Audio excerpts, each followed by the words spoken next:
UP के गोंडा में इस 27 दिसंबर को एक अजब गजब चोरी का मामला सामने आया। यहां एक नवविवाहिता अपने ससुराल वालों को नशीला पदार्थ खिलाकर घर में रखे नकदी और कीमती जेवर लेकर फरार हो गई। जब ससुराल वालों को होश आया तो उनके पैरों तले जमीन खिसक गई। उन्होंने फौरन पुलिस में इसकी शिकायत दर्ज कराई। बाद में पुलिस ने आरोपी नवविवाहिता को अपनी गिरफ्त में ले लिया। उसके साथ 4 अन्य लोगों को भी गिरफ्तार कर लिया गया। मामला कुछ ऐसा हुआ कि खरगोपुर थाना क्षेत्र के निवासी बृजभूषण पांडे की शादी नहीं हो रही थी। तब जोखू नाम के एक बिचौलिए ने लखीमपुर खीरी की शिवानी उर्फ गोमती देवी नाम की युवती से बीते 17 दिसंबर को धूमधाम से उसकी शादी करा दी। 21 दिसंबर को शादी वाले घर पर कुछ रीति रिवाजों से जुड़े कार्यक्रमों का आयोजन किया गया था। इस कार्यक्रम में नवविवाहिता शिवानी का तथाकथित भाई और दूसरे साथी भी शामिल हुए। अगली रात शिवानी ने अपने पति और उसके परिजनों को खाने में नशीला पदार्थ खिलाकर बेहोश कर दिया। फिर अपने साथियों के साथ मिलकर शादी का सामान और लाखों रुपए के जेवर लेकर फरार हो गई। बाद में पुलिस ने लुटेरी दुल्हन समेत उसके साथियों को गिरफ्तार कर लिया। आरोपियों के पास लूटे गए लाखों रुपए के जेवरात, घर के सामान और 350 टैबलेट नशीली गोलियां व एक मोबाइल फोन बरामद हुआ। इन ठगों ने पूछताछ में स्वीकार किया कि उनका एक संगठित गिरोह है जो रुपयों के लिए तरह तरह के तरीके अपनाकर ऐसी घटनाओं को अंजाम दिया करते हैं। नवंबर 2023 में भी कानपुर पुलिस ने ऐसी ही एक लुटेरी दुल्हन को गिरफ्तार किया था।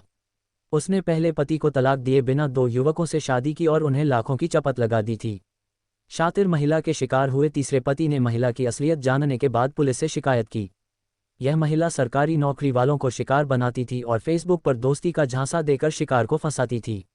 वह सरकारी नौकरी वाले युवकों को प्रेमजाल में फंसाने के बाद उनसे शादी करती थी और शादी के बाद लूट का खेल शुरू होता था। शादी के कुछ समय बाद वह अपने पति से पहले लाखों रुपयों की डिमांड करती थी। ऐसा ही उसने तीसरे पति शिवम के साथ किया, मगर शिवम ने आर्थिक स्थिति का हवाला देकर उसकी मांग पूरी करने से इनकार दिया। तब उस महिला, जिसका नाम संगीता था, ने स्पाई कैमरे से शिवम के अश्लील वीडियो बनाए और रेप में फंसाने की धमकी देने लगी। इससे शिवम डर गया। शिवम को पता चला कि संगीता पहले भी कुछ लोगों को शिकार बना चुकी है। उसने मामले की शिकायत पुलिस से की। जांच में सामने आया कि संगीता की पहली शादी 2017 में आनंद बाबू नामक शख्स से हुई थी। संगीता ने नपुंसक बताकर बिना तलाक के पति को छोड़ दिया था। उसके बाद से पैसों के लालच में वह सरकारी नौकरी पेशा लोगों को शिकार बनाने लगी।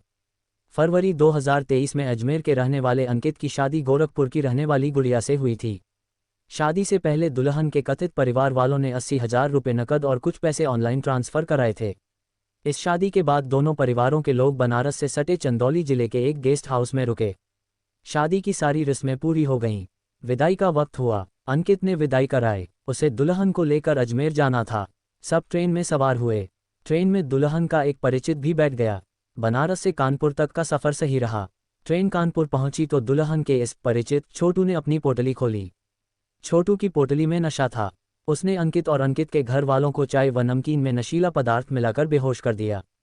फिर सामान वगैरह लूटकर दुल्हन अपने साथी छोटू के साथ फरार हो गई। परिवार की बेहोशी टूटी तो उन्हें पूरा मामला समझ में आया और थाने में रिपोर्ट लिखाई गई। बाद में लुटेरी दुल्हन पुलिस की गिरफ्त में आई। इस युवती को दुल्हन बनने का इतना शौक था कि वह हर महीने एक दूल्हे को फंसाकर उससे शादी करती थी और उसके बाद माल लेकर अपने साथियों के साथ फरार हो जाती थी। दिसंबर 2022 में जयपुर पुलिस ने भी दिल्ली से एक लुटेरी दुल्हन को गिरफ्तार किया था जिसने जुलाई 2022 में शादी की थी। शादी के बदले में दूल्हे के परिवार से 3 लाख रुपए लिए गए थे। शादी के एक हफ्ते बाद ही दुल्हन घर से गहने और 2 लाख रुपए लेकर फरार हो गई थी। पुलिस ने इस मामले में 2 लोगों को भी गिरफ्तार किया था जिनका काम ही शादी के नाम पर लोगों को ठगना था। इन सभी मामलों में ठगी का ट्रेंड लगभग एक जैसा रहा है। ठगों की पूरा गैंग होता है। इनमें पुरुष सदस्य बिचौलिए का काम करते हैं। वे ऐसे लड़कों का पता लगाते हैं जो शादी के लिए लड़की की तलाश कर रहे हैं। फिर गैंग के ही लोग परिवार के सदस्य बन दूल्हे के परिवार वालों से मिलते हैं। शादी से कुछ दिनों बाद खर्च के नाम पर दूल्हे के परिवार से पैसों की मांग की जाती है। कुछ दिनों बाद ही दुल्हन नकदी और जेवर अपने साथ लेकर फरार हो जाती है। कुछ मामलों में तो एक ही लड़की ने कई बार लुटेरी दुल्हन बन वारदात को अंजाम दिया है। कई बार शादी वाले दिन ही जेवर लेकर दुल्हन भाग जाती है। ऐसी ही कहानी एक्ट्रेस सोनम कपूर अभिनीत फिल्म डोली की डोली की थी जो 23 जनवरी 2015 को रिलीज हुई थी।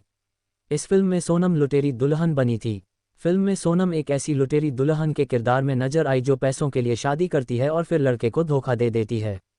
सोनम ने फिल्म में एक छोटे शहर की लड़की का किरदार निभाया था जिसके सपने बड़े थे। कुछ समय बाद वह दिल्ली आ जाती है और यहीं से पैसों के लिए लड़कों को ठगते हुए लुटेरी दुल्हन बन जाती है। शादी ब्याह ऐसा मामला है जिसमें दो परिवार मिलते हैं, उनके बीच हमेशा के लिए एक रिश्ता बन जाता है। इस रिश्ते की डोर सोच समझ कर ही किसी के हाथों में देनी चाहिए। अचानक कभी इतने बड़े फैसले नहीं लेने चाहिए, खासकर जब सामने वाला परिवार आपका परिचित नहीं है। पहले उस परिवार के बारे में दूसरों से खोजखबीर लीजिए। उस परिवार और लड़की को भलीभांति समझिए। जब तक सही इन्फॉर्मेशन न मिले, शादी करने की जल्दी मत कीजिए। धोखे से बचना है तो सतर्कता बहुत जरूरी है। कोशिश तो ये करनी चाहिए कि किसी परिचित घर से ही रिश्ता जोड़ें, या ऐसे परिवार से जिसे आपका कोई जानने वाला पहले से जानता हो। व्यक्ति को परखिए, उसके बाद ही शादी के लिए हाँ बोलिए।